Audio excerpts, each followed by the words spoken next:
gulping it down like it's a glass of absolute nectar. Hello, everyone. Welcome to the third broadcast of Albion Radio with myself, Horatio Carey, Master Brew, and this week we are joined by our good friend Godwinson. Say hello, mate. Hello, my friends. It's great to see you. Yes, yeah, it's good to have you on, man. So Godwinson, probably known to a good number of our listeners as a Johannist, very, very versed in the ways of esoteric Johannism, and also somewhat of a connoisseur of neats, I think is how I'd describe you. That there is no man on this good planet which has as good a grasp on the neat question as our man Adam. So we're here today, and we're going to take a deep dive into the Johans question. We're going to give you a big red pill, Godwinson. Let's take a deep dive into Johans. So Godwinson, you compiled this documentary, and it really does give an insight into the utter decrepitude of this man that we know as Johans. So first I'll start by asking, how did you come across Alexander Gordon Johans? Well, Johans, initially when I first came across him, was back in the days of when Britpol was more of a unified thing than it is now. Back 2014, we were seeing like the rise of UKIP. We were seeing, the beginning of meme culture almost. And one of the first British memes was Johans. He was making videos about just how Johans is of this school where anyone sort of slightly to the right of him or Tory even, is a Nazi and therefore is a fascist. And, Johans legitimately sees the government we have now as a fascist, far-right government. Yes, he's one of these people who's been gaslit into seeing Theresa May as some kind of Führer. Gassing the poor, all that sort of stuff. I think because he's so isolated in his bedroom that he legitimately believes this, and this is a reality for him. Anyway, what prompted him to sort of come across my radar was he was being memed, but he was being memed. You'd see these images, and then there's this one video that was posted.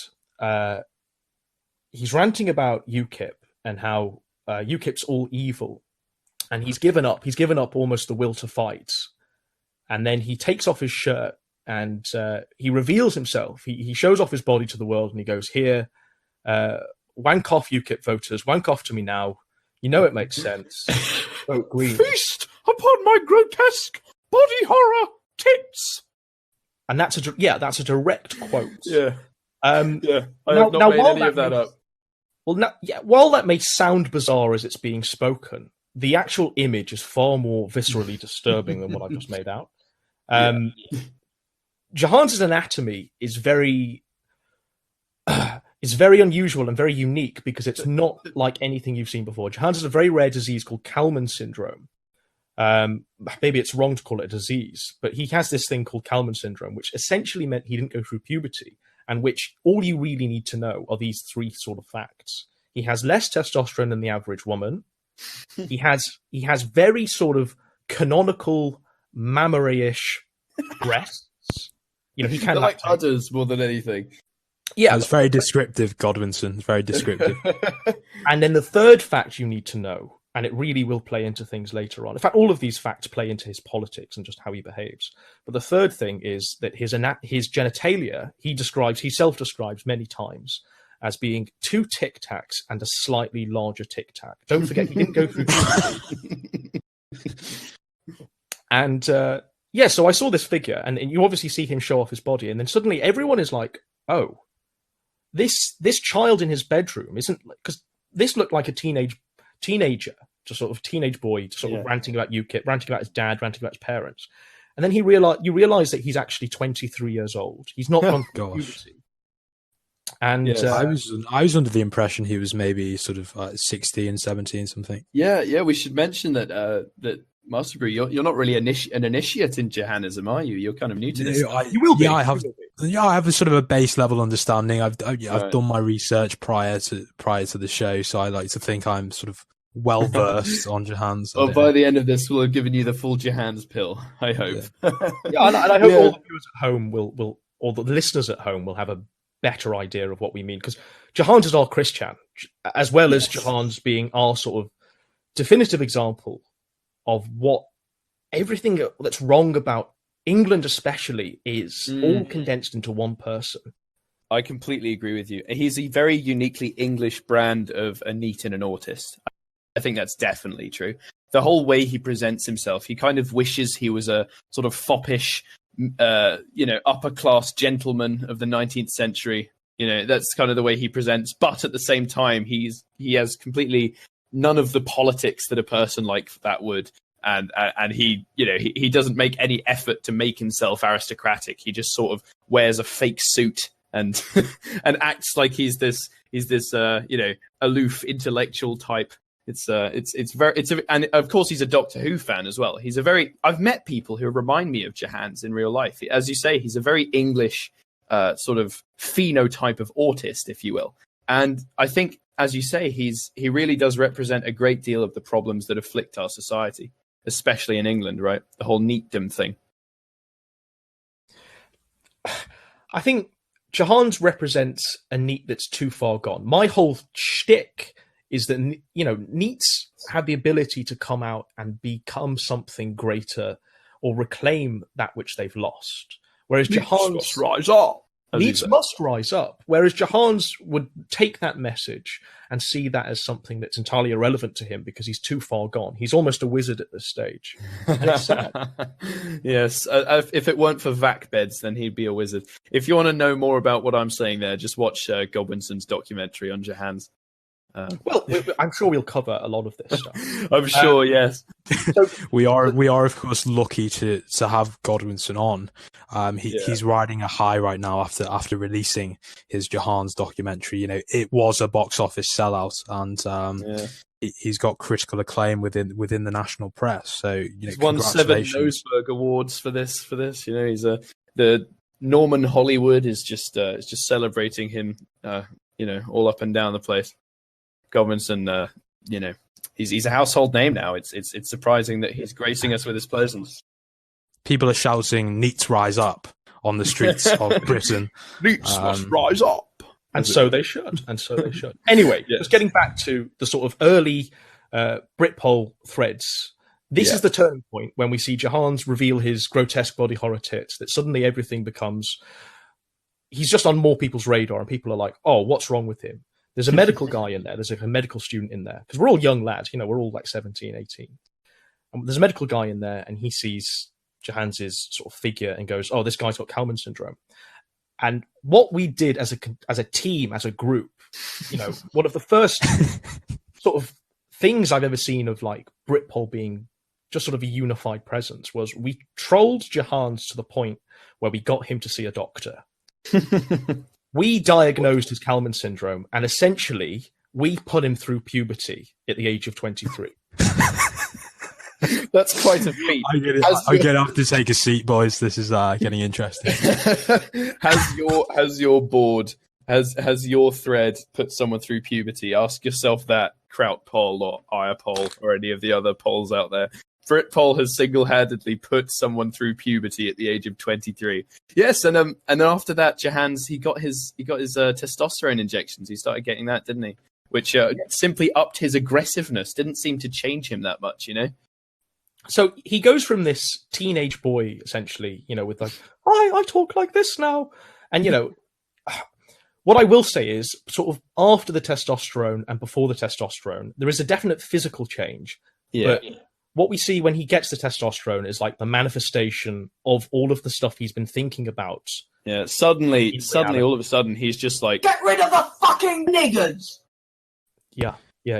Well, so beforehand, before he gets the test, he's talking about how his dad's... Because Johans isn't neat. Johans lives at home. Johans went to the University of Wolverhampton and did a degree in film, I believe, and creative writing. And he wrote his dissertation on a film called Jaws, which we're all familiar with. And he did it on, Johans has a very big fascination with sharks. That's where his primary autism lies. And Johans was affected by this because Johans saw Jaws at a very early age, and this affected him so much that he now sees every sort of romantic encounter with anyone or anything he thinks of. He sees himself as the shark.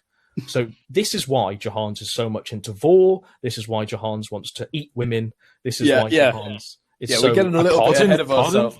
We get a little bit ahead of ourselves. I think we should touch upon some of the things that you just said there, because that's a lot of Jahan's pills to swallow all in one. So essentially, I will sum it up. I will sum it up for you, Brew, with anthropomorphic, Amy Pond, hamster, vor, fetish fiction. That's what Jahans is into. He literally has a fetish about the consumption of the flesh of his sexual partners. And this is because... There's me thinking he just had a mild disagreement with UKIP voters. This is the thing. Everybody thinks Jahans is just this autistic left-winger, but it turns out there is a far more insidious side to this man. Tell me more. So he saw Jaws. He sees himself as Jaws. And don't forget, all through his life, especially he didn't go through puberty.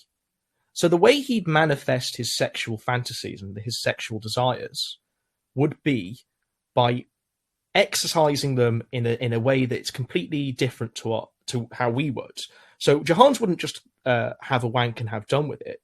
Jahans would have to write, and Jahans' sexual outlet was writing thousands and thousands of words about how he was this shark who... The far schnook, who's not a shark, but is essentially a cross between Jaws and Hannibal Lecter and all of this.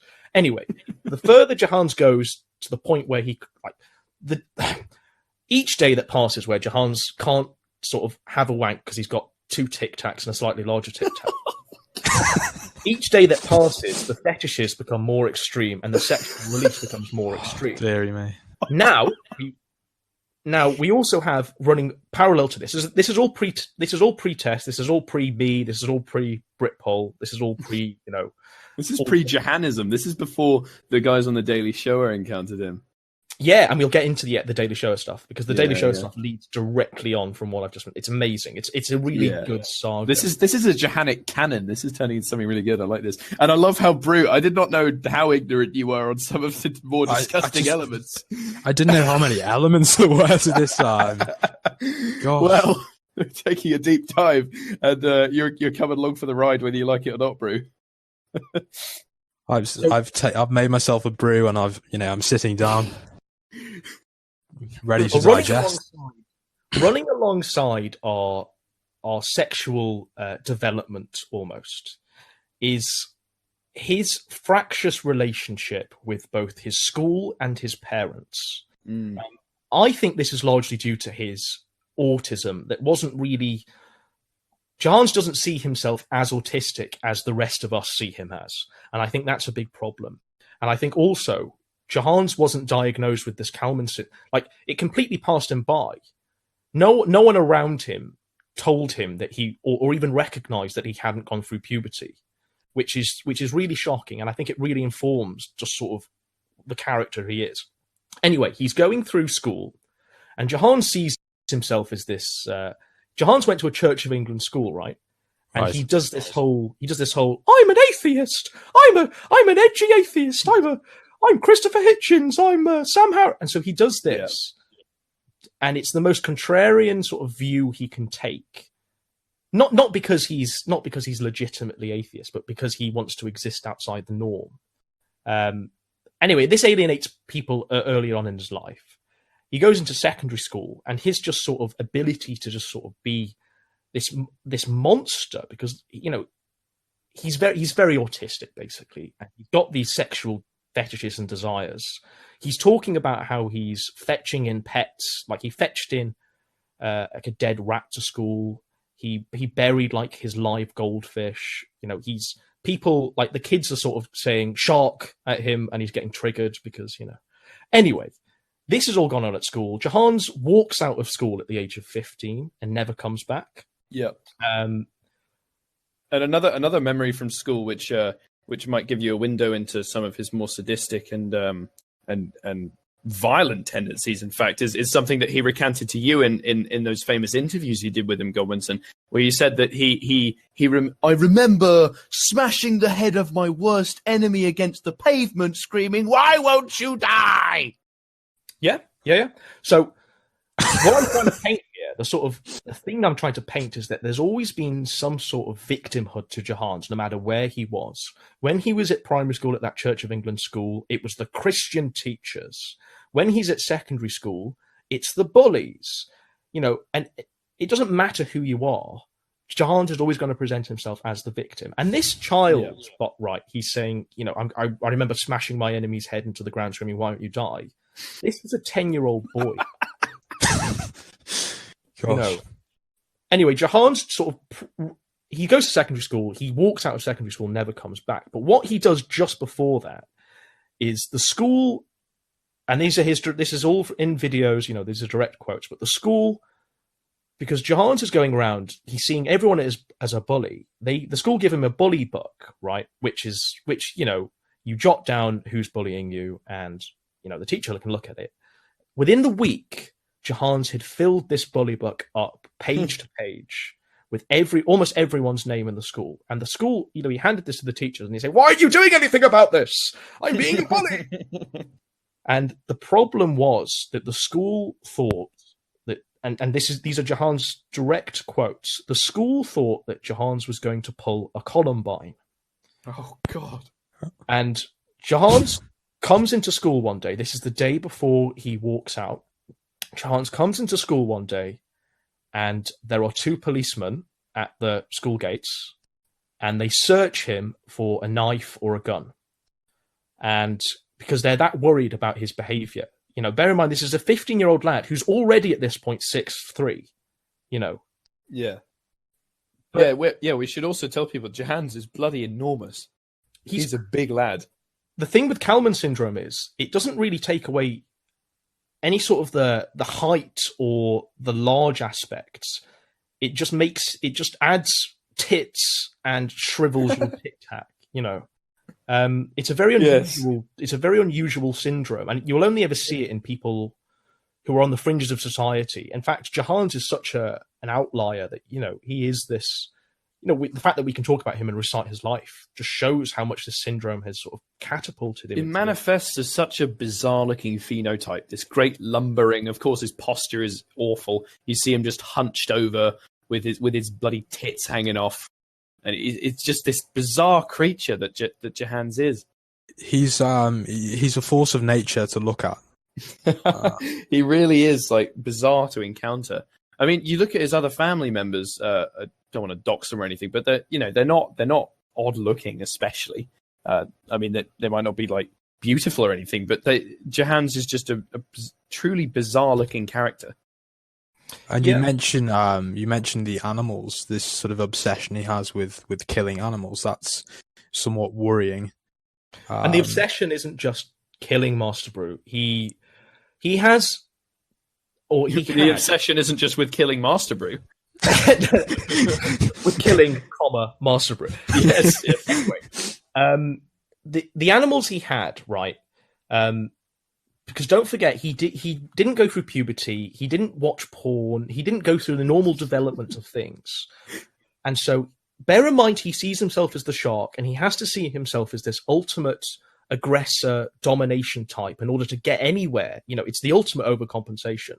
So, with his hamsters, he dominates them sexually. He admits to this. He's sexually violent with hamsters, and he turns those hamsters into characters within his fiction that he eats and sexually dominates. Well, we say eat, we say he, and this is the Farshnook, which is his obvious self-insert. It's his what's the male term for Mary Sue? The weak self-insert. Gary Stew. Yeah. Gary Stew. That's the one. It's completely his self-insert. So. It's just this badass character that's also completely evil, and he lives his sick fantasies through this Farshnook character. So you are telling me this chap has had sexual relations with his hamster? Yes, it's all documented. In the interview I did with him, he openly, almost braggadociously, boasts about bringing his hamster to orgasm. It's disgusting. Oh no! But this is, that's the visceral element. But what disturbs me more is the fact that he's written almost millions and millions of words, turning them into things called sylphs, which are just the sylph thing. He wants to eat and sexually dominate them. Yeah. You know? And it also, so if you want to explain what a sylph is. Well, that is it, essentially. Anthropomized hamsters who Jahans can eat on demand. These women don't die, but they can be shrunk down. They can be kept in a little box in his neat little bedroom and taken out when he's hungry. Jahans eats them with like ice cream in like a Weatherspoon's dinner. You know, it's very, very. That is such an autistic vision of your interaction with people. It's kind of sociopathic in the way that you, or psychopathic even, in the way that he views everybody as victim and feed. But at the same time, it's like, a person is something that you could file on a shelf and interact with only when you wish for your own sort of consumption. But then I remember in the boyfriend saga, he sort of complains about a similar thing with the boyfriend that he had for a while. Because I remember he said that he did some sexual favors for his boyfriend, and then his boyfriend told him basically to fuck off and threw his stuff out of his room because he was done with him. So it's weird. He's sort of very, very disgustingly depraved and autistic, but sometimes I think the thing with Jahans is he's kind of more.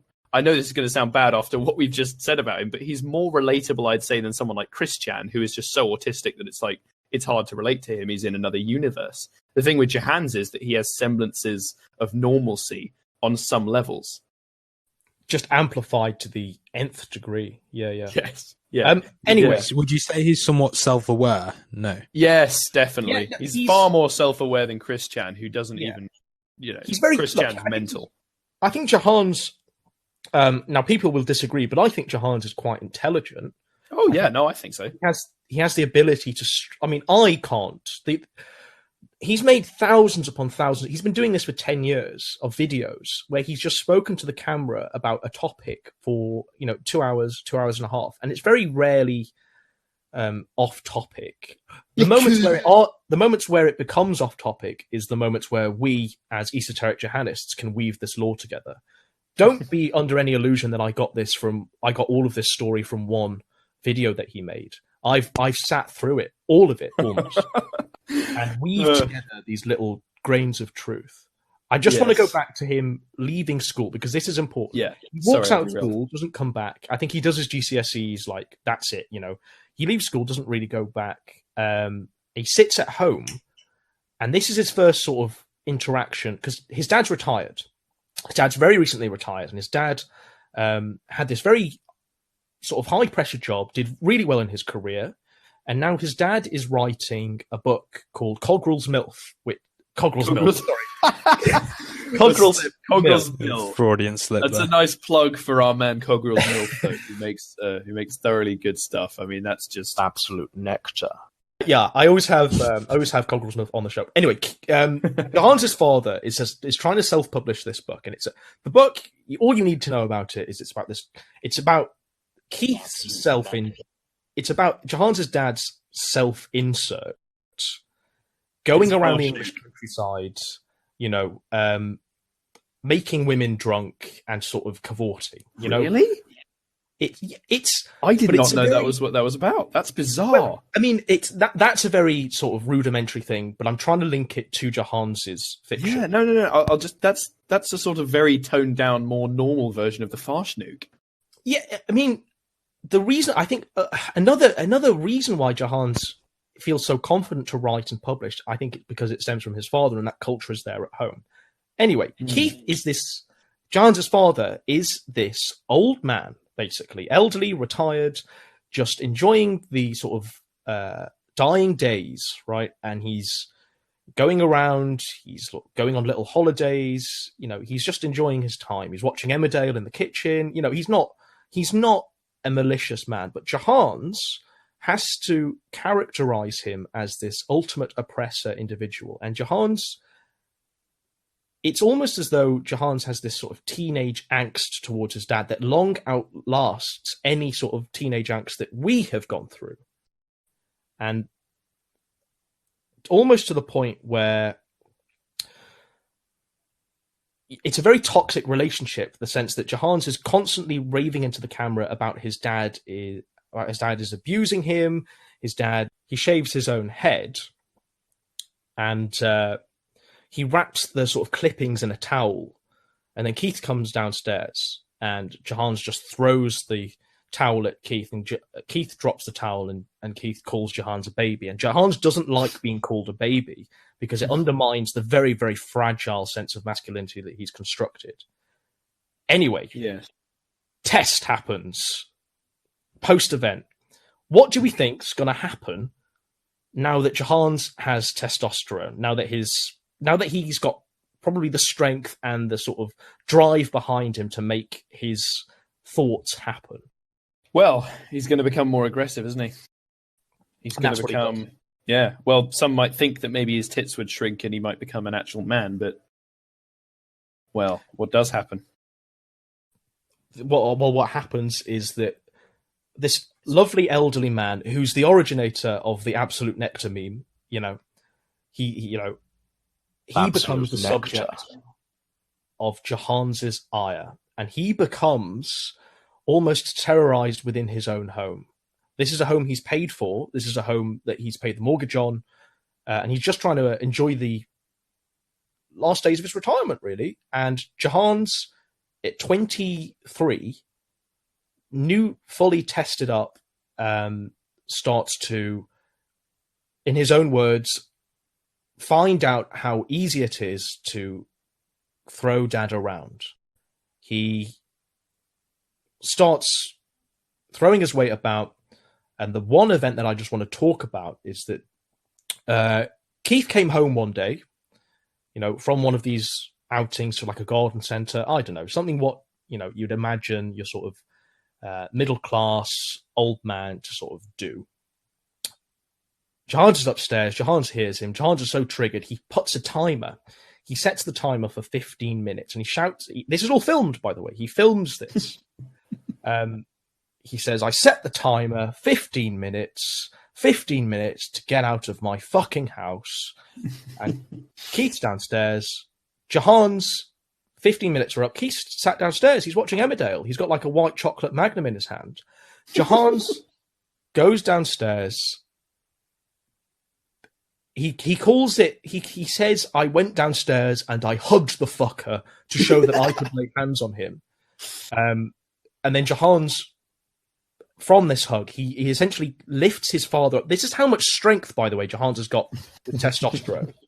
He's not got the sort of normal amount of testosterone that we have naturally. He's being injected with almost bull-like levels of serum. And this is manifesting in the fact that he can now, he describes shutting the curtains one day and ripping the curtain rail from its hinge because he doesn't know his own strength anymore. He's scared. He lifts his father out of his chair and throws him out of the house. Little does he realize that his father has the keys to the house and can let himself back in. The police are called, and Jahan's is told by a solitary policewoman, to clean his bedroom and go for a walk, and that Keith's only being a nice father. And then Jahan's does a 2-hour live Jahan's video to this policewoman about how the benefit system and the Tories are all oppressing him and how she doesn't understand. Yeah. He has this, he has the classic hatred of the authority figure, whether it is the Tories or his father. I mean, I remember in one of his videos, he literally says, "The thing that the Tories and my dad don't understand is that I can't just make money because there are no jobs." It's this pathetic blaming of some kind of higher power for your own misfortune. Yeah, absolutely this. And the next step is now that he's got the test, because don't be under no illusion, lads. Jahan's is not thankful to us for encouraging his puberty and for, making him realize his gender, his sex almost. He's resentful for the trolls for doing this, for sort of making his life better. He refuses to accept or acknowledge that we've had an influence in this. And he sees us all as this evil group that wants to... he sees us all as genocidal, basically. And this is the way he has to characterize us, because if we help him, we compromise that narrative in his mind, and it feeds in, which is why we're all here, to how Jahans is the ultimate leftist degenerate. Yeah. Because, and I think we can look at someone like Weinstein, right? Weinstein, on the face of it, the public side of him, donated to the DNC, friend of Hillary Clinton, wonderful friend to all of these actresses, you know, a mover and shaker in the movie business. Yet we've all come to discover that there's a dark sexual side of this.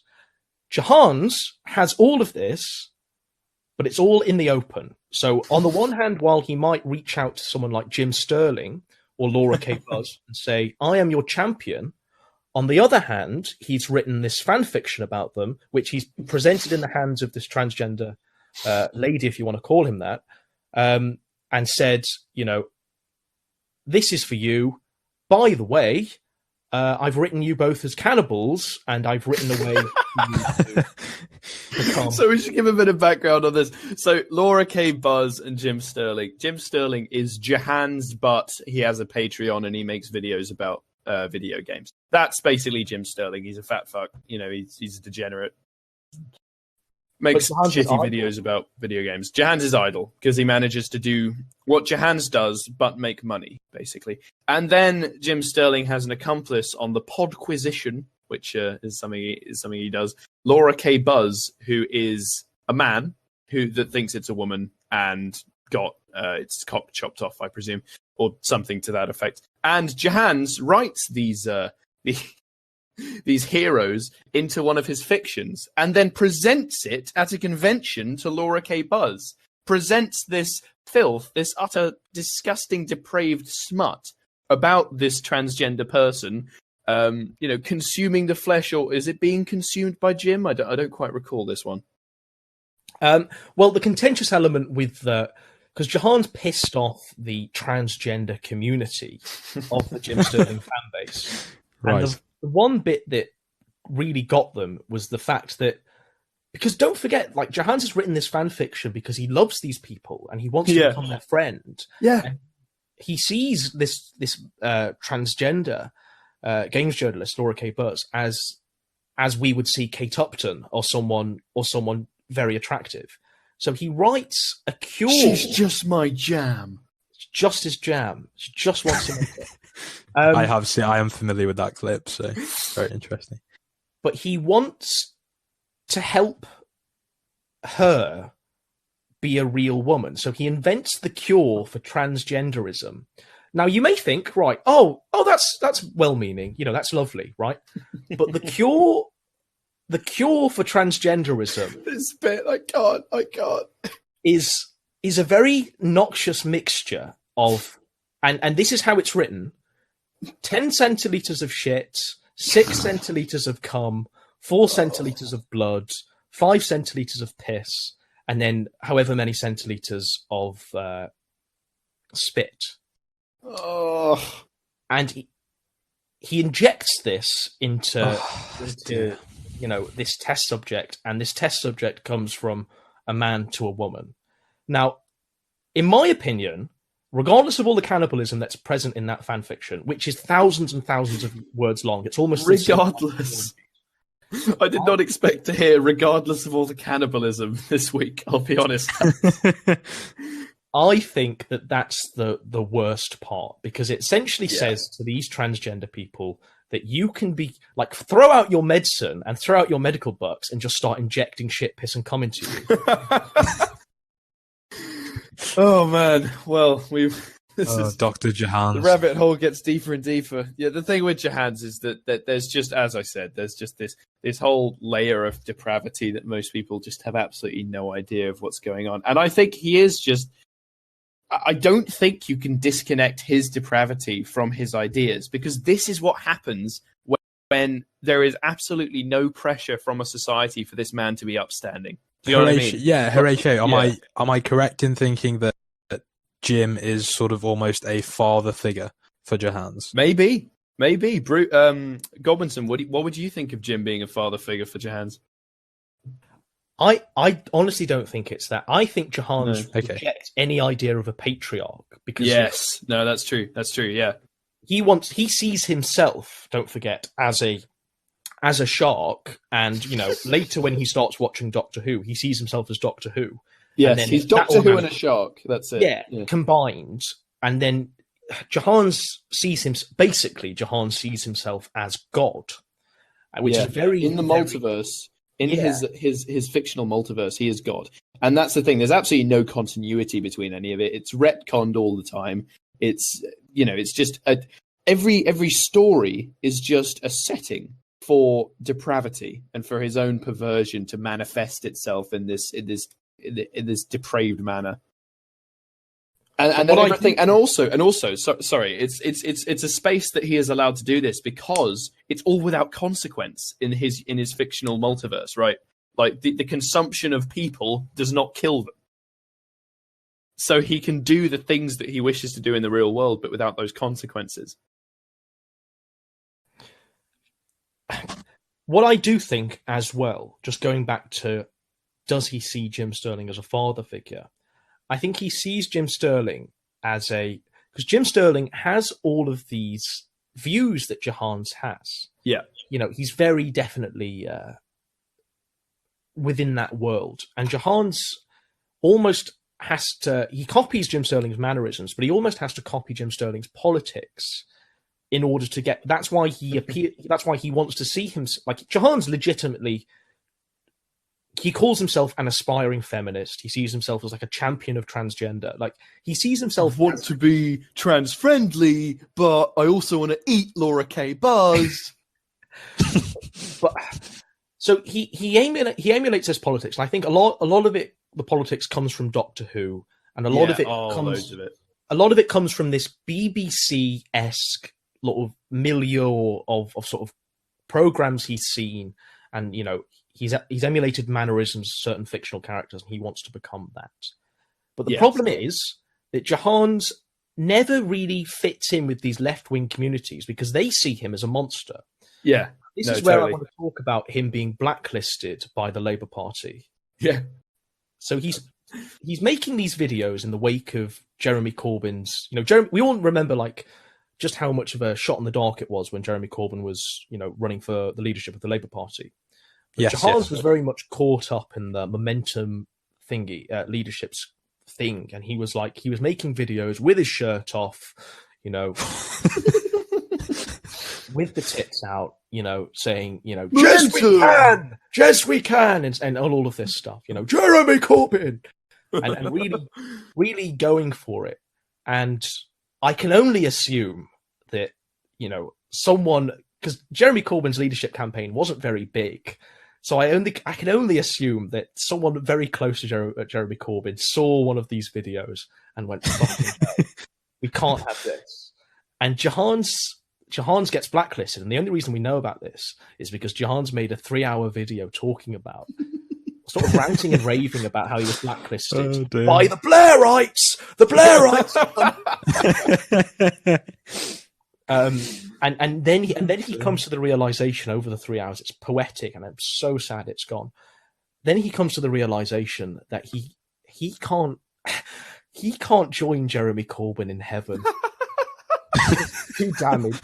He's too damaged, and he recognizes, he comes to the realization that Jeremy Corbyn doesn't want him advocating for him, and he's been blacklisted from Labour and stuff like that.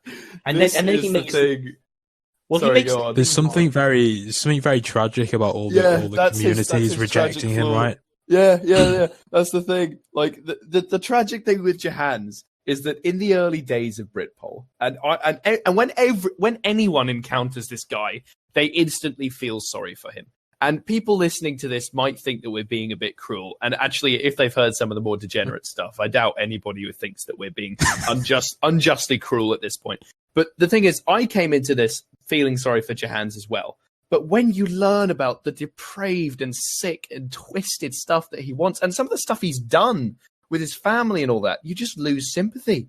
And that's the thing again. The tragedy with Jahans is that very early on, with the whole Britpol thing and the people on the right being interested in him, we were trying to red pill him, but also we were being sympathetic with him. Millennial Woes was quite sympathetic with him. I've spoken with him about this. Like he was trying to help him out, as it were. And if he would just swallow his pride, then he could find people that would actually be nice to him, because the people on the left don't want him. You know, I mean, it's a bit far gone at this point because of some of his proclivities, but at the same time, I think I'd recommend psychological help for Jahans, most definitely. Well, he sees the videos he makes and the blogs he writes as therapy, because no therapist is going to listen to him beyond 15 minutes, because that's when the time is up. So that's why, you know, he's seen. Don't be under any illusion. Like he's been through the NHS mill. You know, they've definitely looked at Jahans and gone, "Fucking hell," you know.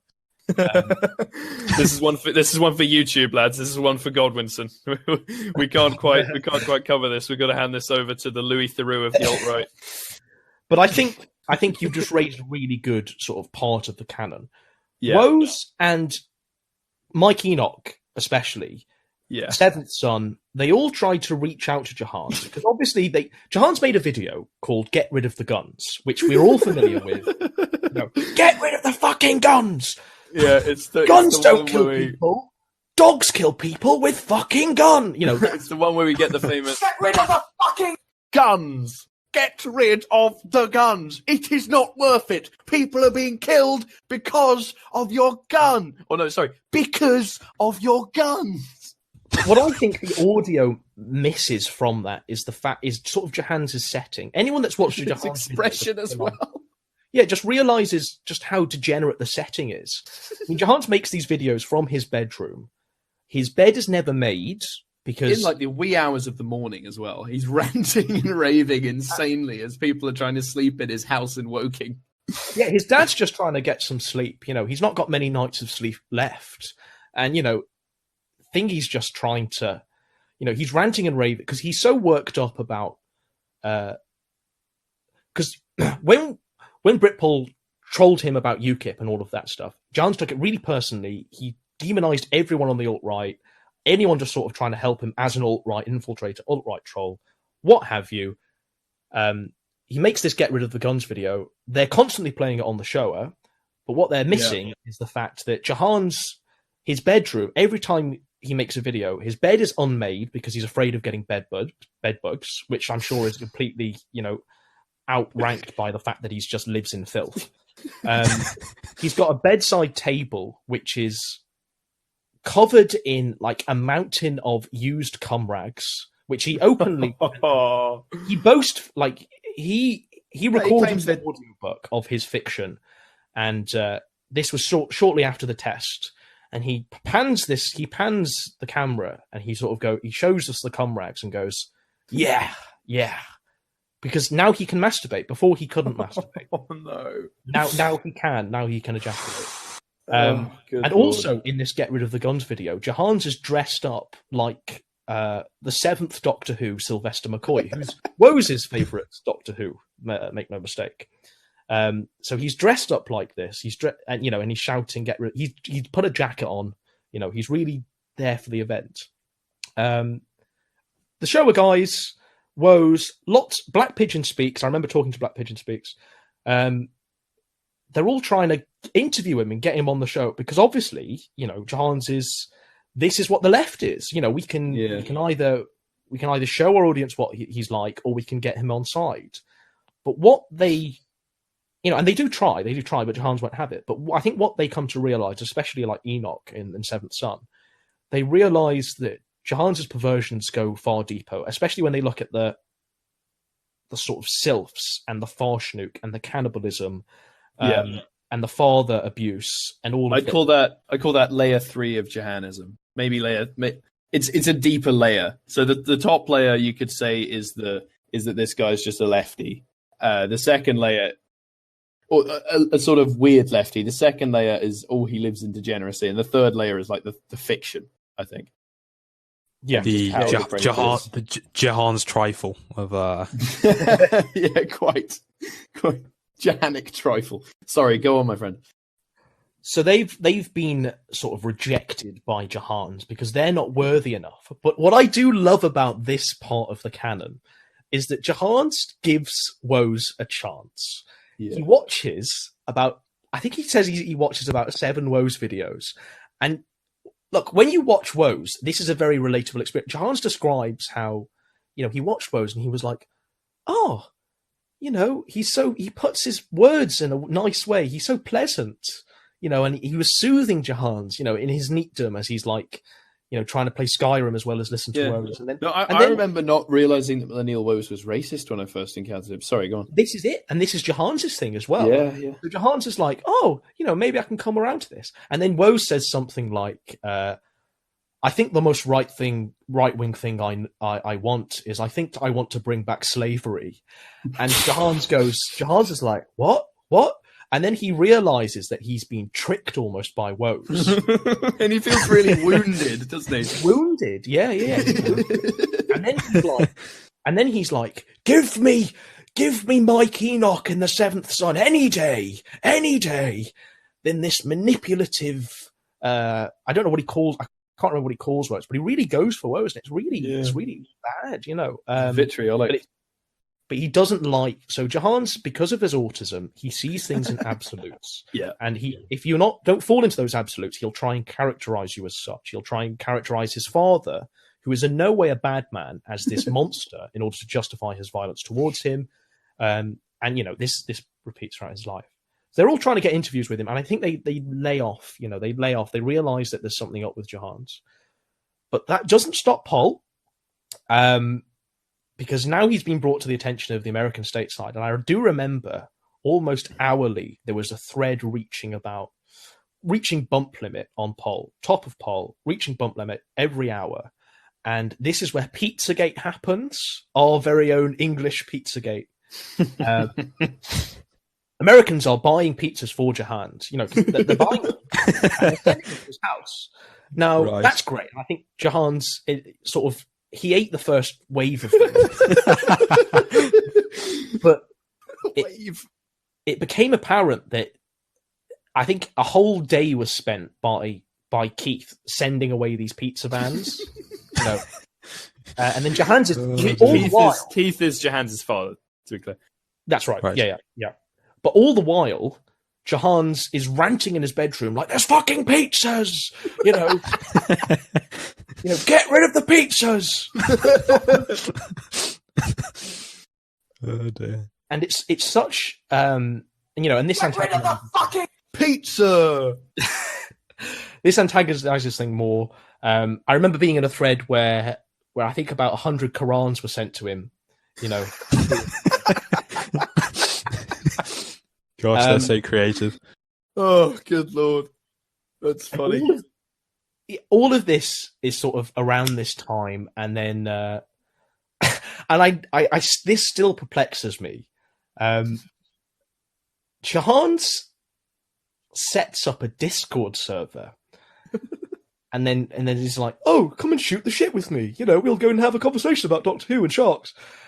Because the weird thing is, right, even though all of his audience pretty much... Jahans has a larger alt-right following than most alt-right figures. Jahans' audience is bigger than Albion Radio, certainly. But it's entirely alt-right, or it's entirely sort of right of him. Oh, definitely. But he sees himself as catering to this very niche left-wing audience. It's very bizarre. I don't know of a single left-winger that follows Jahans. I don't know why they would, because he just makes them look so bad, Well, does he disable his comments at all? Or quite frequently. Okay. Well, I think the disabling of ratings is a recent thing. It sort of peaked Jahans. Jahans was proud of his dislike. Like, Jahans would rack up dislikes I've never seen before. Like, on one of his videos, there's like 1,000 dislikes. And the dislike bar was always red, and the comments were literally, as he's ranting and raving about all of this stuff, just like very large, very articulate red pills. People like Jahans has read more red pilling texts than any of us have. He's scrolled because he had his comments on approved, So he'd approve comments that he would deem to be correct and all of this. But that's just sidetracking the fact that he sets up this Discord server thinking it's going to be filled with his fans, his left-wing fans, this mythical unicorn that doesn't exist. Within seconds, it's overrun by, people just join him, and those people are, us. I didn't join it actually because I first of all, I was busy that day. So I came the next day and I realized that, oh shit, Jahan's is a Discord server. So I went to join it. And then at first I thought, oh, this is an obvious troll, this is a parody of Jahan's, and this is the moment where, this is the Discord server, because I think Discord was very recent, back in 2016. It's such a long time ago now. But there was more in that Discord server than there was in most I've seen since, in the day it was up, he had about 300 people in there, and in the voice, because there was a voice chat that was happening, and the voice chat had about 50, 60, probably peak when Jahan's was doing his stuff. I think it had about 100 people in the voice chat. It was crazy. I hopped in, and who would you hear but Jahan's? And Jahan's, everyone's muted because he's muted them all. Jahan's is reading his fiction about, he's called it Where Sylph Dawning, and it's about growing women in a field or a farm or something for them to be eaten. And he's proudly reading out the first chapter. And everyone can't make this stuff up. Everyone's sitting there reverently, but because I joined late, he didn't have the chance to mute me because he's reading his tome, right? He's reading his scripture. He is the prophet. And I stop him and I go, Jahan's, what's all this about? And then we have a conversation, which, spans about 12 hours, what have you. And we'd have subsequent conversations since. But the thing was that, I never really hid my politics or anything like that. But the way I caught Jahan's was and you can listen, it's all out there. All of these have been, lovingly preserved and recorded. But you can see that during that interview, I treat Jahan's as a human being. We go through his entire life. I almost treat him as though someone worthy of respect rather than revulsion. Right? It was actually quite a human interview. I thought it was very human. The interview with Jahan's, and the humanity brings out more honesty than Jahan's would have in his video. You were very sly. You were very sly with that. But it was. I mean, look, I'm making no bones about it. It was trolling. It was a shit post. Everything. Like that. You know what I mean? Yes.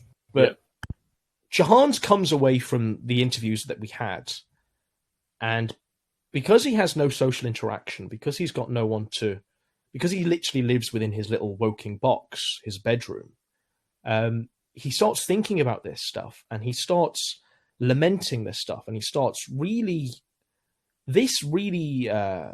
ferment almost. And then he starts writing me into the fan fiction. Oh God.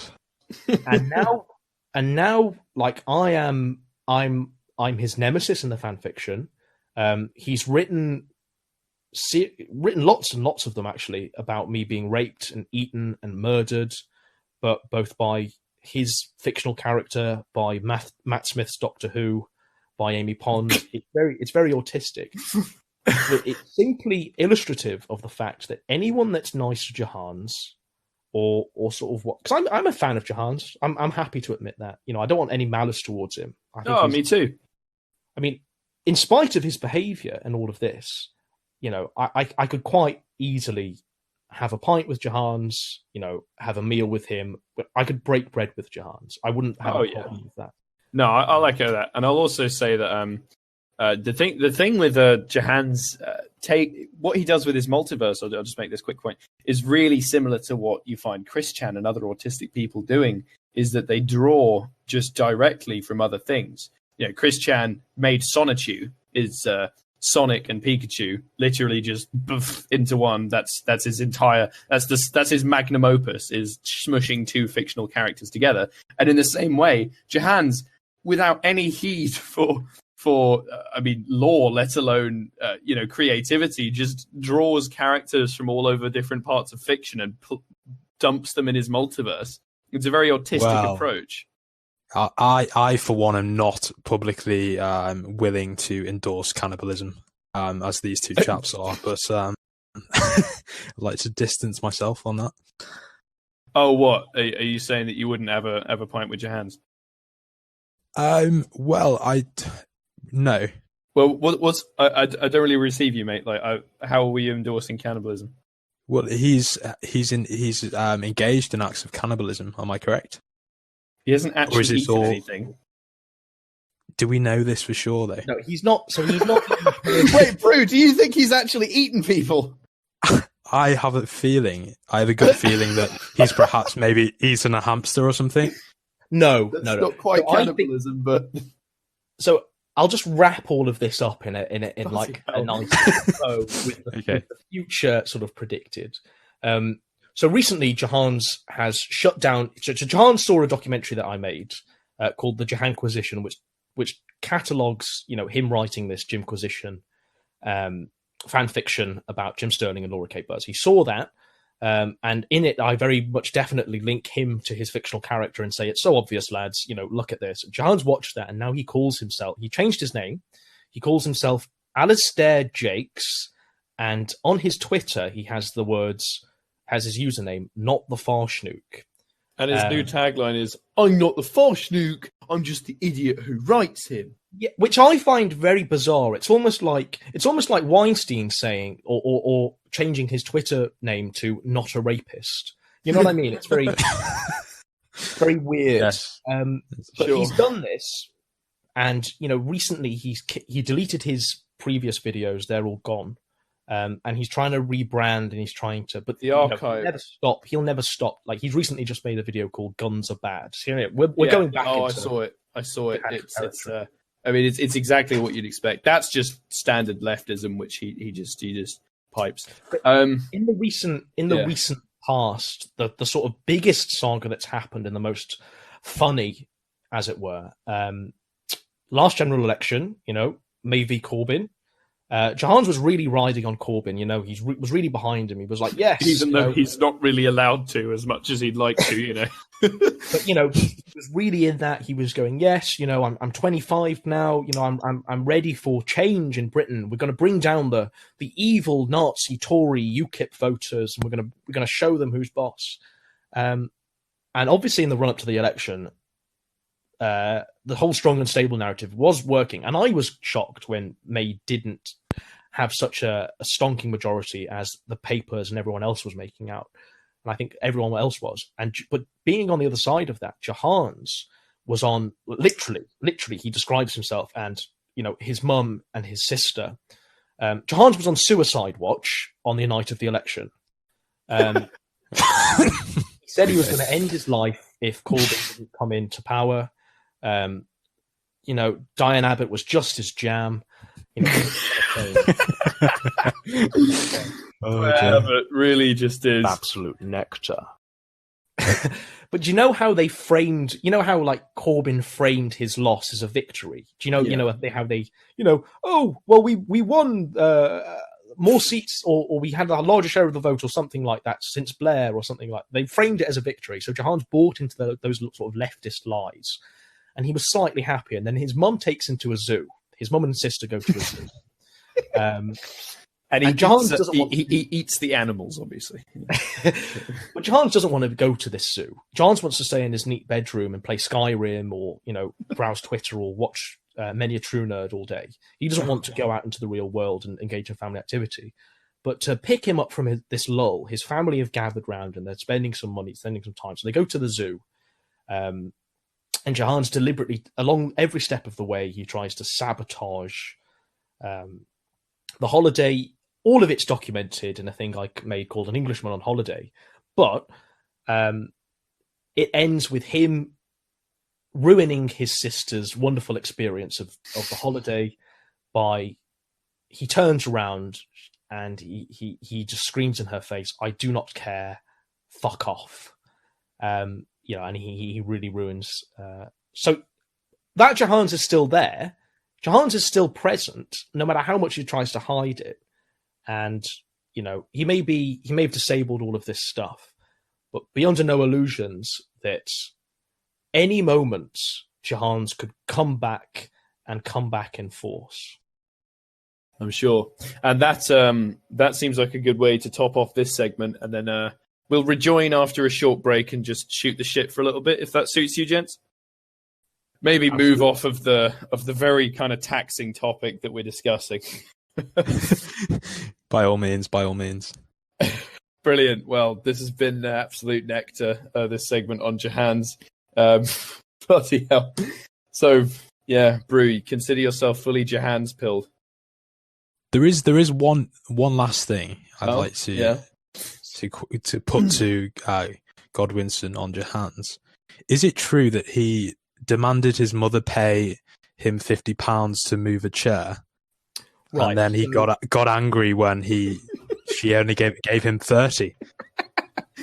Right. So the way you get Jahans to do it, like if Jahans is living in your house, the only way you get Jahans to contribute to the household is if you offer him things that are going to sort of keep him in neatdom. So Jahans wanted a gaming PC or a gaming keyboard, something silly to keep him in this cage that he's devised for himself, this prison of comfort. And Helen wants to move a chair from one end of the house to the other. It's not a taxing task. But Jahans straight up demands 60 quid. And Helen, who's Jahans' mother, she's a very shrewd lady. She realizes that to get Jahans to do something, she's going to have to pay a bit of money, but she's not giving him the full. She's not giving him the full 60. So what she does is she gives him 30, which is more than I would for 20 minutes work. I wouldn't give him anything to move a fucking chair. Is this a dining table or a dining chair rather, or is this just a sort of? I believe. I'm going to give him the benefit of the doubt and say it was. It's not just a stool. I'll say it was a stool is a £5. Like an armchair. I'm going to give him the benefit of the doubt and say it was an armchair. And his mother's quite elderly, so to be fair, she probably can't move it by herself. But Jahans is pumped with his testosterone. He's perfectly willing and capable. Anyway, yeah. So he's got his 30 quid in hand. He does it, kicking and pissing and moaning all the way. And then he demands the rest of the payment, and Helen just ignores him and goes all about her day. And then he goes upstairs and rants and raves and says, this whore, this bitch, how dare she? All the while he's 30 quid richer. He just orates to the bloody camera. Oh man! One last thing, Godwinson.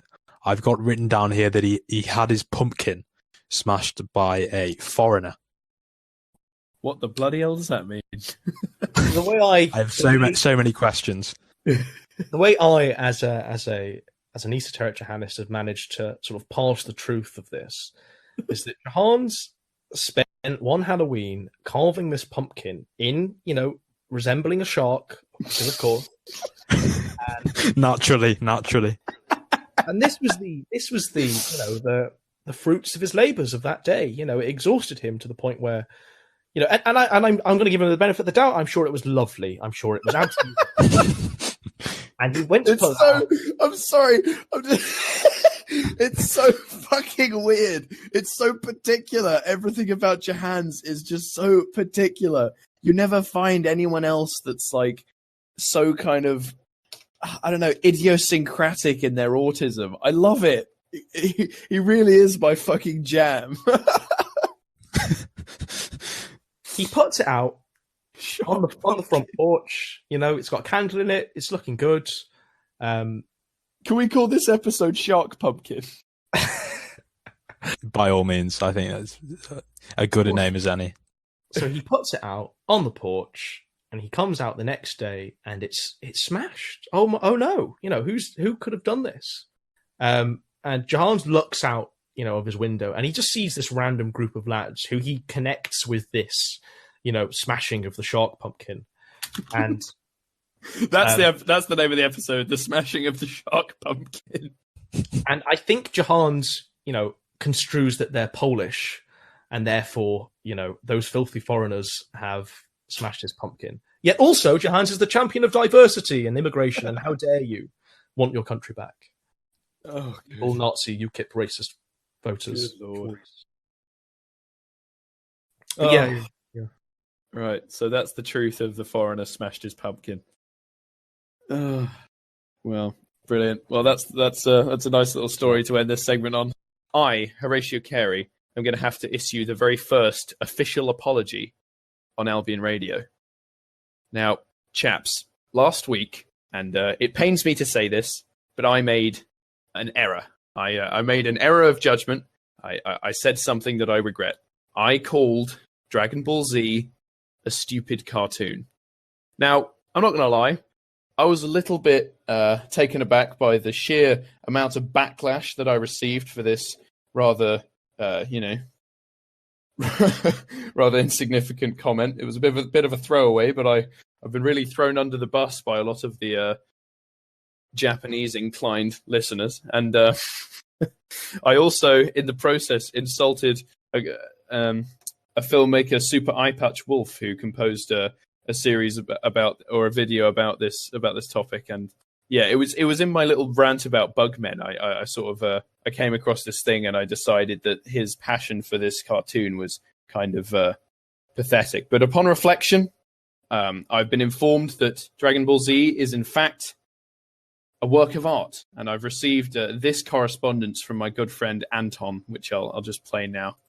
Last week, I was astonished to hear our host Horatio Carey out himself as a pop culture pleb in his decree that Dragon Ball Z is a, quote, stupid cartoon.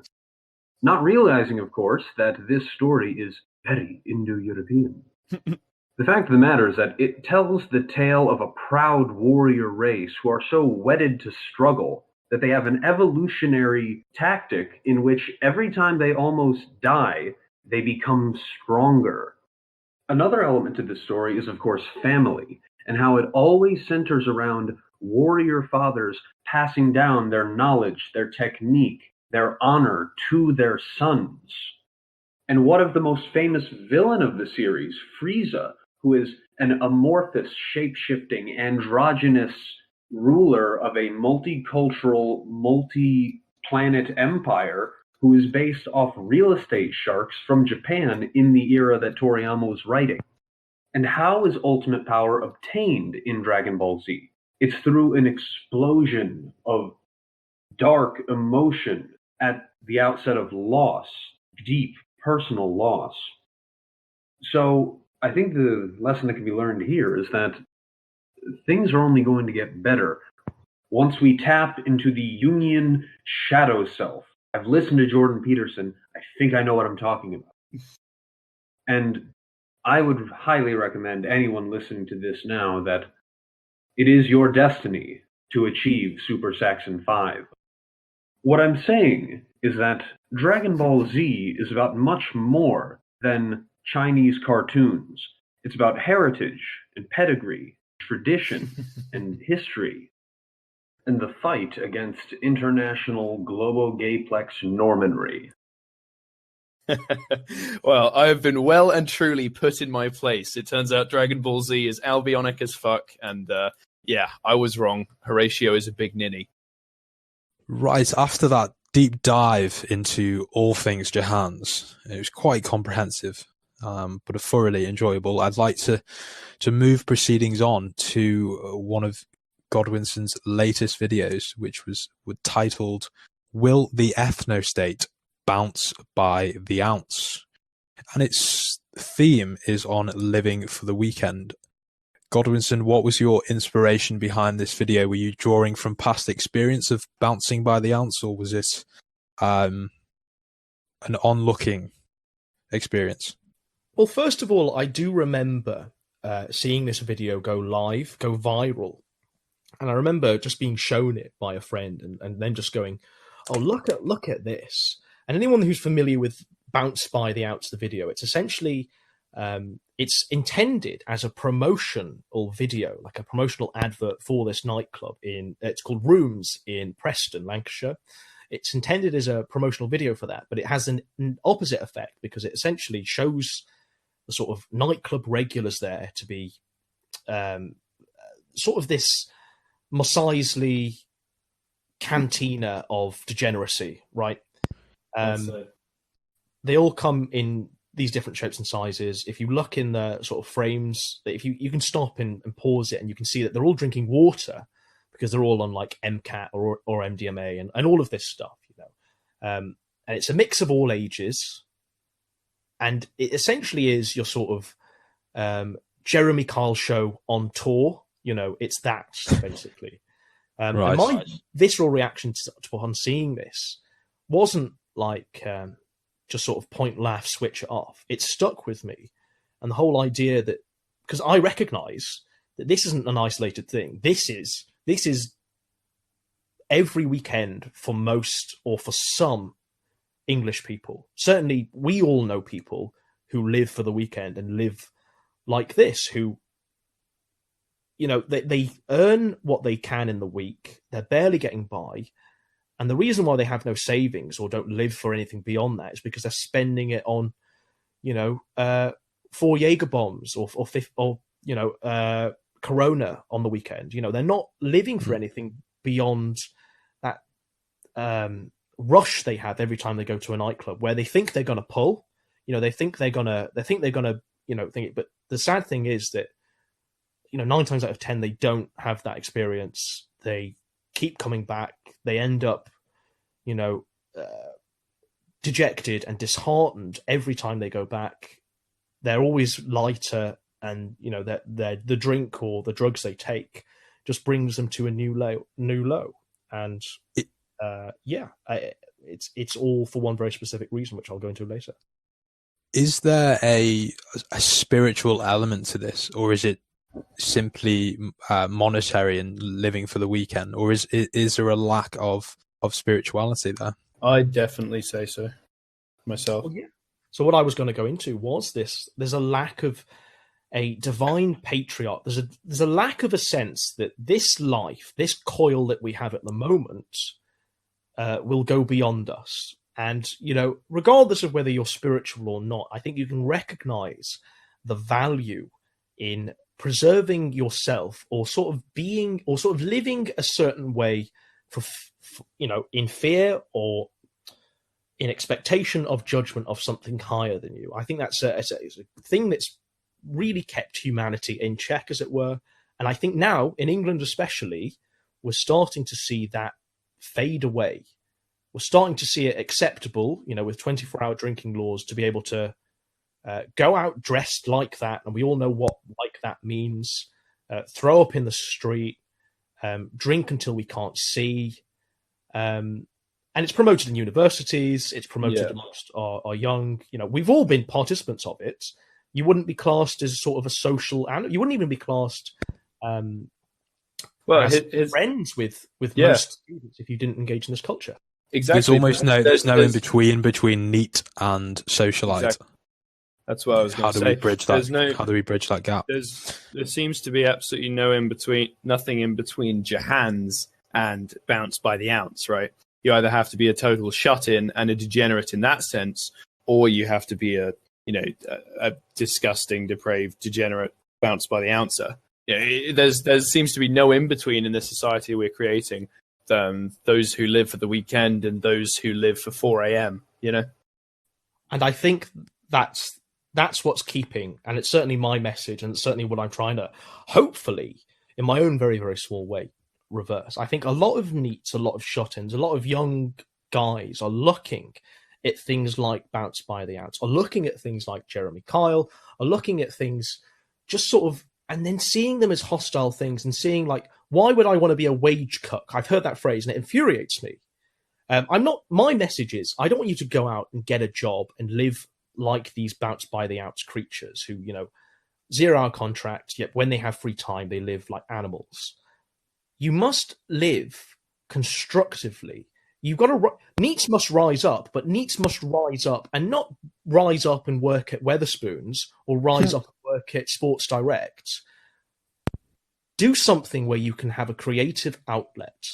Do something where you can feel maybe your effect isn't as good as you want it to be, but do something where you feel as though you're reclaiming, your country, your identity, because the fact is that so many NEETs, the rising number of NEETs are white, and it's the fastest growing group. I've looked at all the statistics, what have you, I've done stuff on this, and it's sad, and it's so harrowing that we as white young men, we're clever, but we're having this visceral reaction to this stuff because we're aware of it. We've got people in our family who do this, and we won't go out. We won't even go to university, some of us, because we've looked at Bounced by the Outs, or we've looked at student culture and we've gone, oh, it's degeneracy. I'll just shut myself away and not engage with it.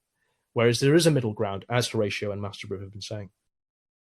Yeah, no, I completely agree.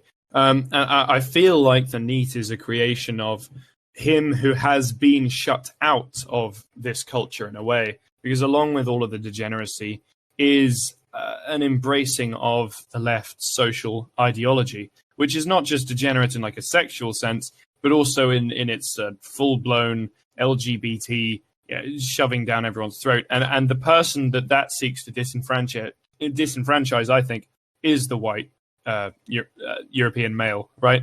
And that's why you see this retreat into the basement. And I think the first stirrings of the NEET could be said to have been Gamergate in a kind of depressing way. Like you can take everything from the white man, but once you touch his video games, he suddenly begins to stir.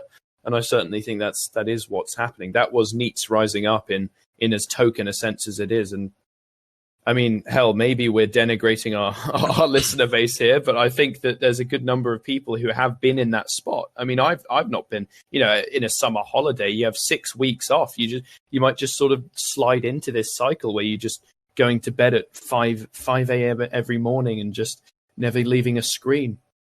Well, what it is, it's this government statistics and the statistics across Europe, and because obviously NEET is such a recent phenomena that there are very few research papers, but the benefit of that is that you can look at these and read them all, basically. You can look at the figures and you can say, oh, there are patterns here. And the pattern that's been recognized is you are vastly more likely to be a NEET if you've been a NEET before. And now you may think, just on the face of that, well, I've never been a NEET, so I don't have to be, but you've got to think about what NEET is beyond not being an education, employment, or training. You've got to look at how NEETs live. You've got to look at that unstructured sense of time where they are in their bedrooms, for most of the day. We can point, we've all been through the English school system, 6-week holidays. Yes. A lot of time where we don't have structured time. Either our parents are working, but we don't have a structured timetable keeping us going, keeping us creative, keeping creative in the classical sense, keeping us sort of working or doing something to occupy our time. We're literally just blanking out in front of a computer screen. And I think that's why it's so easy to fall into the trap, because so many of us have lived like that. And that's because, we can look at deeper meaning. We can look at the fact that our parents aren't around or at home anymore. There's no stay-at-home mother keeping us occupied, keeping us with structure because she's having to go out and work because of this economy. All of this stuff we can look at. But the fact is that being a NEET is, I don't want to call it a danger, because I think it's I think being a NEET is a great position, because if you are... you're going to go into the... I think what you're going to talk about is how it provides headspace, right? And I think that is one of the things that it does, that this lack of structure, we kind of fill it in with our own structure, and it gives you a chance to step back and look at what's gone wrong.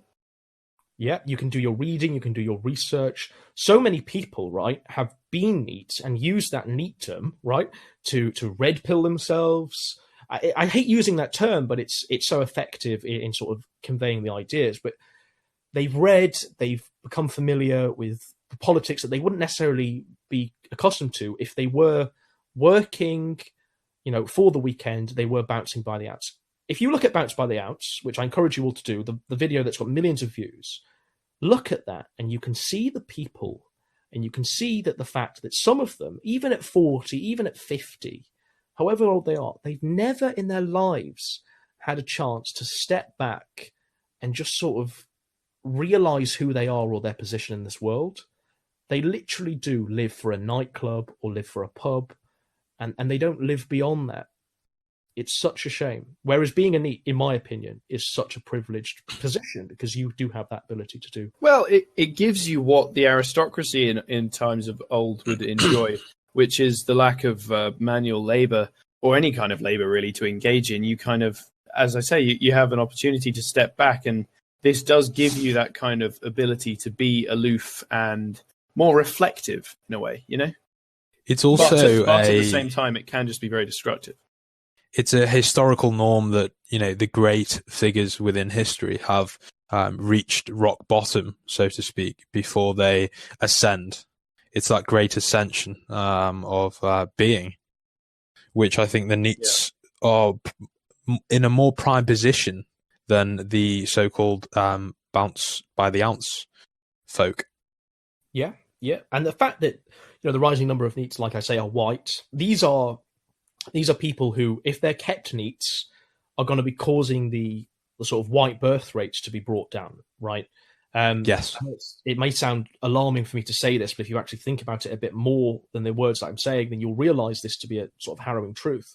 But, you know, our identity is wrapped up in men in their rooms now, young men in their rooms now, who are not coming out of their rooms.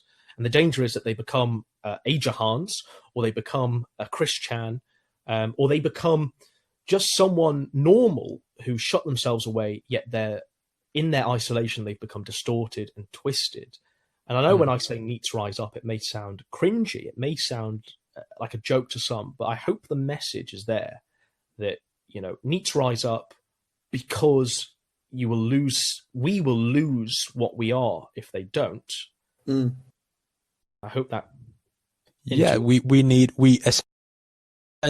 our players in the game, and they're on the sidelines at the minute. And you know, Godwinson is a leading voice in trying to get our players onto the pitch, and I think it's a very worthwhile cause. But I'd like to move on to one of his recent videos on Jeremy Kyle, because this ties in with, I don't know, the neglect really, and the from the media and from the likes of ITV. I don't know if you'd wish to delve into that. What I find about, I mean, Jeremy Kyle is the, you know, if Bounce by the Ounce was the Jeremy Kyle show on tour, then, you know, Jeremy Kyle show is them in this setting, which we can all see every morning. And what I think the big danger of the Jeremy Kyle show is that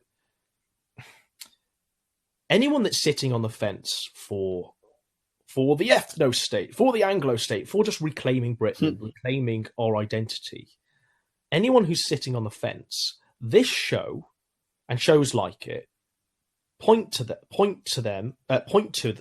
themselves, right, and go, look, this is what whites are, this is what we are, this is what the native English are. You know, you don't. If you want to organize as an in group, then this is what you're going to become. You know, you're going to become this low IQ sort of brawling mass who are only obsessed with who's the paternity of who. You know, who's the DNA tests and lie detector results, and who stole my biscuits and all of that stuff. It dabbles in the minute. I know this may sound hypocritical, but it dabbles in the minutia, right? I know we've just spent the past fucking hour talking about Jahans, which dabbled in the minutia of Jahans. But what I wanted to do with that minutia was say that there's a fucking problem. There's a big problem with white young men, with just sort of the left, with people. You know, there's a wider problem out there. What the Jeremy Kyle show doesn't do is include that element. It literally is, he'll open the envelope and then they move on to the next segment. He'll go, oh, put something on the end of it. And there's no spiritual element there. There's no wider commentary on society. There's no politics there beyond the subliminal message of this is propaganda to wipe out white identity. And as you rightfully touched upon, there are no ethnics on the Jeremy Kyle show. You know, not a single ethnic.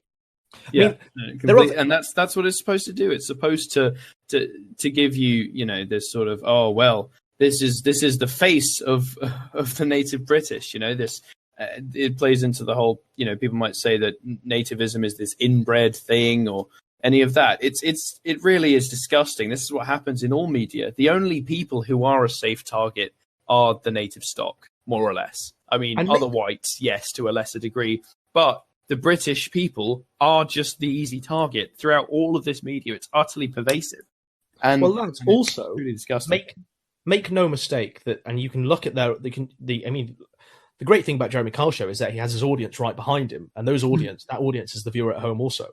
And you look at those faces, and essentially it's a program catering to whites. It's a white program that shows how awful their race or their identity, their in-group is. And so what it does with our audience, it says that, we must embrace multiculturalism, we must embrace all of these ideas and stuff like that because, we're just as bad or we're just as awful. This is why, and I'm not calling for Jeremy Kyle to make some hawk-handed or sort of cat-handed political statements at the end of it, like Jerry Springer does. He does this moral at the end of the show. I'm just calling for a bit of honesty. He does have some occasional ethnic, people of color, but they're very rare and very in between. He revels in the minutiae. He always has guests come back. He always brings them back. And, if you were an alien looking on the outside and you were wanting a vision of, England's working classes, you look at the Jeremy Kyle show and you think, we're gone. We're gone is a sort of group. Certainly the working classes are. But the working classes, certainly the ones that members of the working class I know, they look at the Jeremy Kyle show and I'd never go on that. I'm too proud. There's a sense of dirty washing or dirty linen being aired. But, the weird thing is that the Jeremy Kyle show has now become or for a certain group of whites, it's become like the NHS in the fact that he provides a lie detector result and he provides a fucking paternity test. Yeah. So you have any problems in your life, the only price is your dignity. Yeah, the only price is your dignity. And you shake the hands with the ITV and the Jeremy Kyle show, and you're killing your own race essentially for using this service. You're stopping other people from, and this is a really harrowing thing. This is what I just want to finally conclude with. The way it says, he'll often have this teenage mum who's got a couple of kids, right? She's probably about 18, 19. She's got a couple of kids and she doesn't know who the father is, right? He'll say, put something on the end of it. The message is there that she's a slag. It will often turn out that the guests on the stage are not the father, yada, yada, yada, all of this. But what that does at home is it says, don't have kids, right? That's saying to whites out there, don't have kids because, they're all like this, and B, what it encourages is the sort of potential thought out there. All my problems can just be solved by going on Jeremy Kyle. So, I can just behave this way and I'll just sort it out with Jeremy Kyle. It's so damaging. It's a socially destructive force, basically. He's almost become the divine patriarch. You've got this Jeremy Kyle figure that is central to their life and their well-being. Yeah. No, it's everything. It's like a false god. It's a false idol. It's a hollow patriarch because, he's just moving on to the next segment. There's no there's no moral or message there. He's just moving on to the next segment. And well, he pretends to leave them in the hands of Graham, of course. So, but I mean, I agree with you for the most part. Yeah. And this is another thing. So the Graham fellow he has on, he's like the resident psychologist, and that's what can kind of justify it. This is what justifies his mission statement because he says, we provide aftercare. This is not just exploitation. We provide aftercare. But I ask, how effective is that aftercare if it's not shown to the wider public and it's simply designed to get those guests to come back on the show, and they do regularly. I think it is fucking disgusting. It is bad. Oh, well, yeah, and I think that's another. Well, we really are just analysing every category of degenerate on this show. You have like the worst of the genetic underclass, the genetic detritus that go on Jeremy Kyle. You have, the living for the weekend types who are more sort of, I suppose, outwardly normal, but they have these tendencies which they express. And then you have the Jahans, the neat. I mean, Jahans is kind of more from the bottom rung in terms of his, he was dealt a bad hand by the old genetics. But at the same time, I think these are three distinct sort of archetypes which pertain in the modern problem, and I think that's something that we really need to. That all three of them need to be addressed, and only we have the answer for all three of them, I think.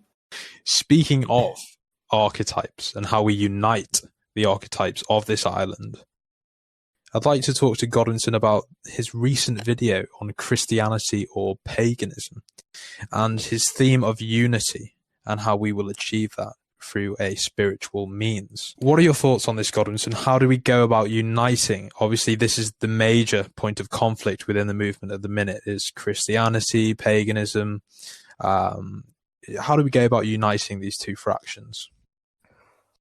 Well, I think they're going to be united in the immediate short-term goal. And by short-term, I'm not talking in the next 12 months or 5 years. This is definitely going to outlast my lifetime. And that short-term goal is the accomplishment of the ethno-state, or the Anglo-state. Or the reclamation. Greater Albion, yeah. Yeah, I just like to call it going back to something, Yes, no, quite. And I think in the short term, that is what we need. But then there has to be, and I think we all recognize this now. We're not, we're not the amazing atheists or anything like that.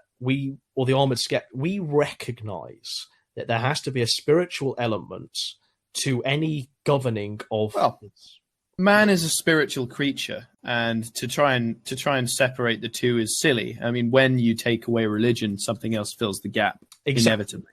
And in my own opinion, and I can only speak for myself really, but I look at history and I can see, how England has been strong previously with a very strong sense of spirituality. And look, the divide is between Christianity and paganism, and there are those that see. Though there are those that see that which was good in Christianity as innately pagan, and there are those on the Christian side. I'm talking in very broad strokes here, but there are those on the Christian side that see that paganism was augmented, along with the fact that Christianity was augmented to facilitate this empire, to facilitate the glory of what we know to be English. Now, I don't want to really open up that wound. Yeah, we're not going to go into nitty-gritty of a debate here. There will be no theological debate, but let's just touch on the theme of unity. So what this argument does, though, it keeps us in the mire. It keeps us fighting. It keeps infighting in the trenches between ourselves long before we've united and actually accomplished the short-term goal, which is achieving this ethno-state. That's the problem of having these arguments now, as opposed to having them sort of when we're definitely when we're further along in the progression of this. Yes, and we can all agree that obviously a belief system is preferable, right, to as opposed to not having one. And that's been the beauty, Master Brew, of our recent sort of over the last decade. We've shifted away from this atheism on the right, or sort of this atheism. The Overton window shifted, and we've recognised that now we do need some spirituality. I think that's part of it is encountering a civilization which is unabashedly, openly, overtly, and thoroughly spiritual, which is Islam, and that's an adversary civilization, and we see that it has vigor and vitality because of this spiritual animus which it has to itself. And look at our own society, which is just providing us with more and more evidence that we do need something strong. We need a strong state religion governing these people, or else they become guests on the Jeremy Kyle show, or they're bouncing by the outs every weekend. Yep. No, quite. Yeah. So, on that theme of unity, I think we've wrapped up a pretty good show, lads. Has anyone else got anything else left to say after that? Can we talk Or are about we- Sargon? Here we go. Sargon? Well, one more archetype. I suppose I had to get one impression in here at least. Sargon. This is why you're. I heard that on a the Anglin debate. Yeah, Anglin used my meme. It's great. It's really. How do you feel now that you are more than a meme? Oh, stop it, you! Oh, No. You have become- it was pretty. I won't lie. It was pretty bizarre hearing Andrew Anglin use my meme.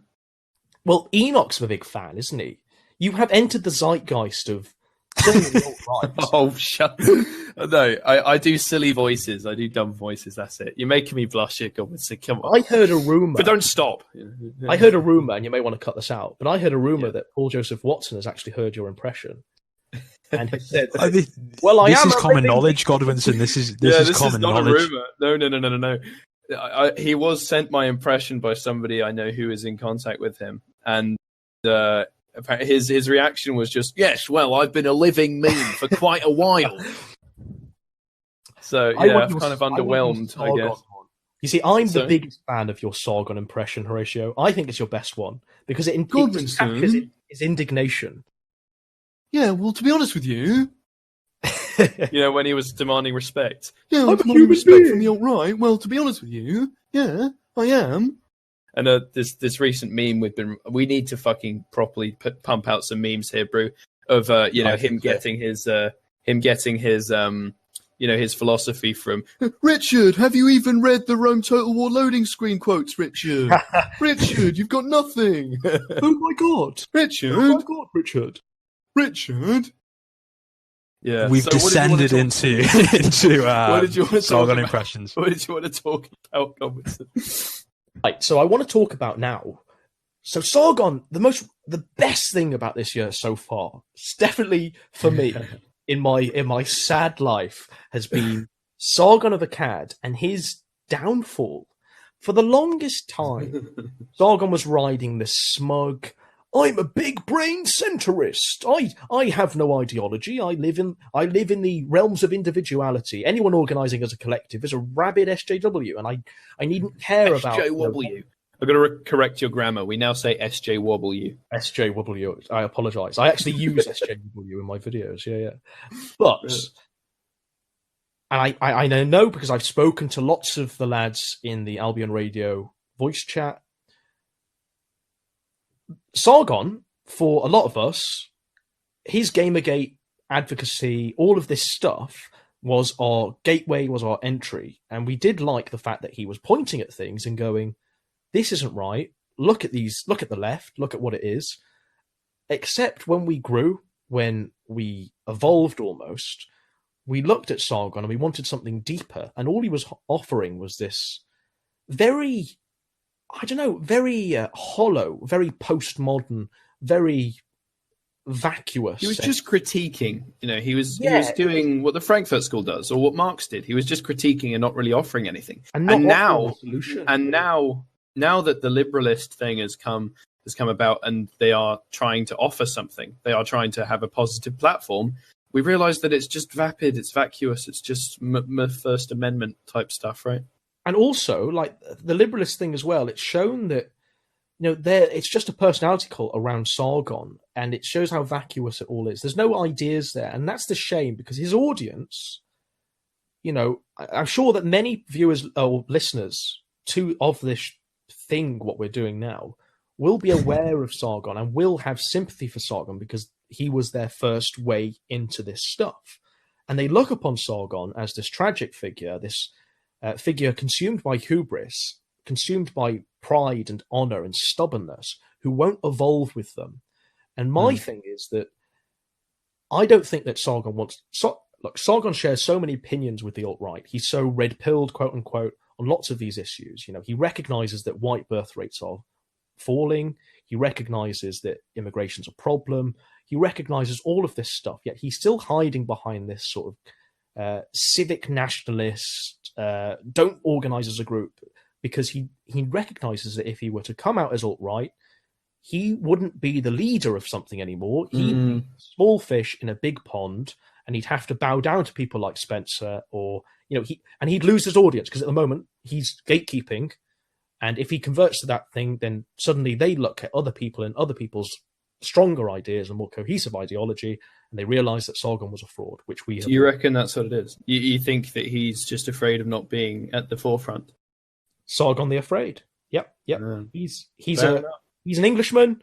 I understand it. I understand that sense of superiority he has, but I think that at this point it's hubristic and it's a complete shit show. And as I've been trying to document on my channel, it's great.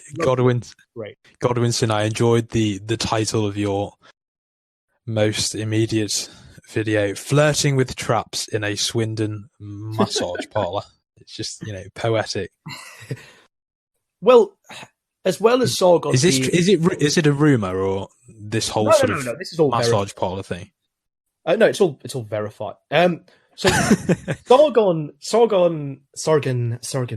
he did this thing where he did this stream with Crown Tea, and he got so bored that he zoned out and he forgot that he was screen sharing his Facebook, and he accidentally responded to a message from his wife saying, stop flirting with traps. After the booth. Gosh, I didn't know that was his wife. I thought it was okay, interesting.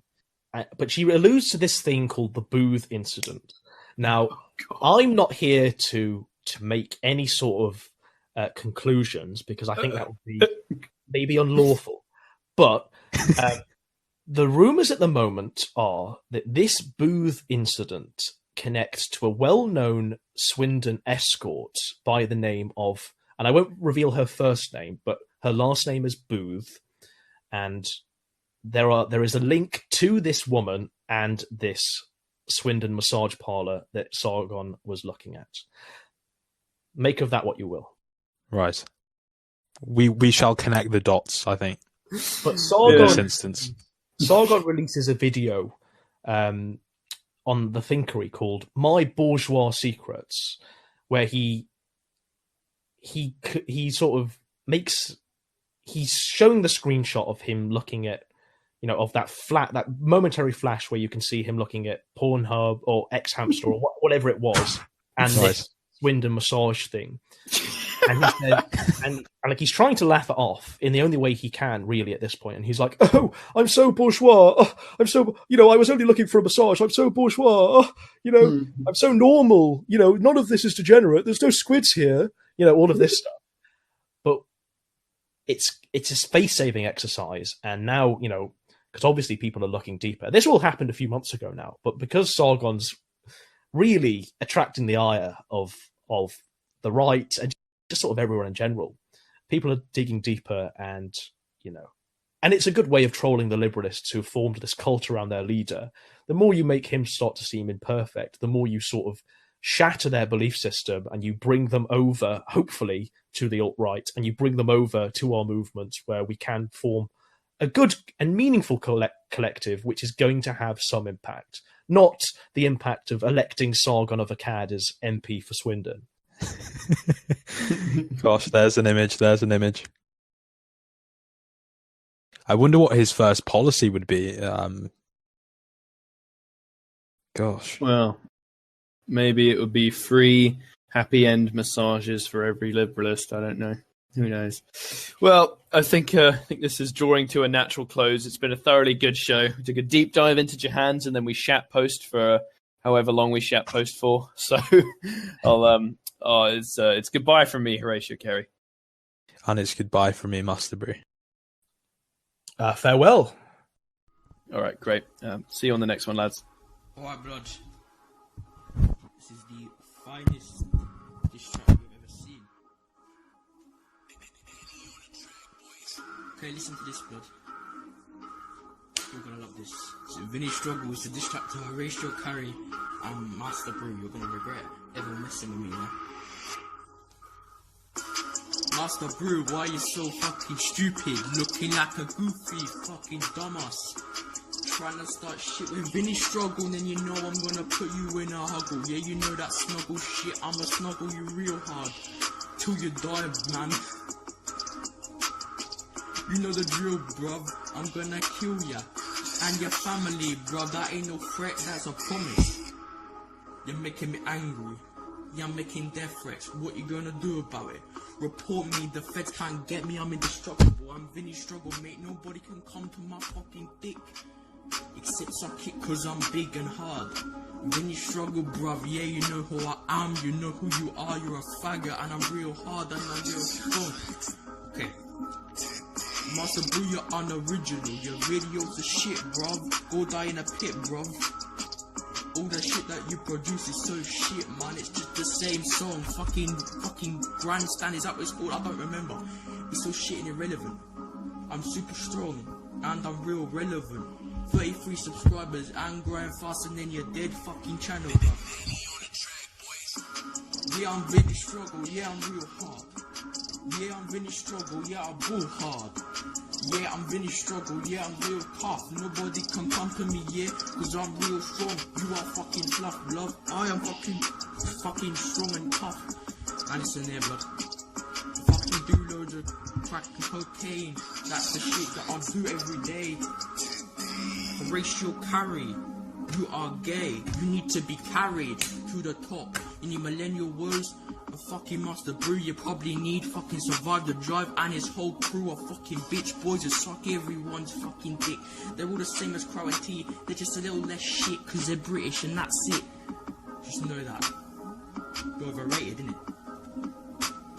600 subscribers, you're hanging with neo-Nazis, claiming to be a civic nationalist when you're a fucking pansy in your house looking like a fucking weirdo, trying to chat shit on the internet like a fucking idiot, bro.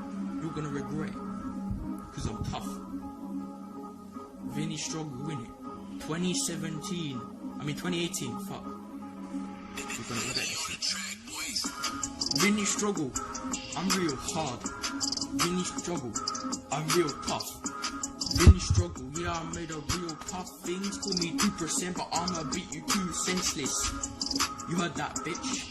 Get fucked. Vinny struggle 2018. More tracks coming out soon, innit? If you follow me on my YouTube channel.